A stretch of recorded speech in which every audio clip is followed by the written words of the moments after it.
آپ میری آج بات لکھ لیں، 2 دہائی کیا 4 دہائی ایکسپیرینس سے آپ 2023 یا 2024 میں جب بھی الیکشن ہوں گے آپ وزیر اعظم پاکستان ہوں گے، اور انشاءاللہ میرا یہ خواب ہے میں پھر اسلام آباد میں بنی گالا میں آپ سے ملنے آؤں گا، آپ نے اور یہ پی ڈی ایم 13 تو کیا 2600 بار بھی آ جائے یہ آپ کو ہرا نہیں سکتے۔ یہ الیکشن اس لیے نہیں کروا رہے خان صاحب کہ یہ الیکشن اس لیے نہیں کروا رہے کہ ڈر رہے ہیں۔ اب جیسا کہ سپریم کورٹ نے فیصلہ دیا ہے کہ الیکشن کراؤ اور ملک بچاؤ، اور اگر انہوں نے الیکشن نہ کروائے تو یہ ہمارا ملک تباہ و برباد ہو جائے گا۔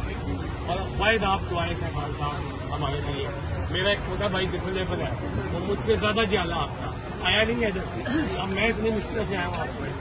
آپ ادھر کسی کی ڈپٹی لگائے خان صاحب تاکہ اس کو پوچھے آپ وہ مجھ سے زیادہ سوچے گا، اس کی خوشی کا ٹھکانا نہیں ہے، وہ بھی ڈسلیبل ہے میرے دوست اس کی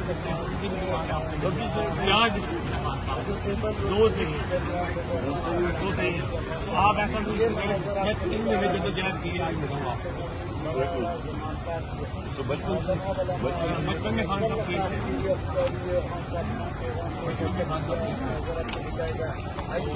میں جو بڑی دعا کرتا ہوں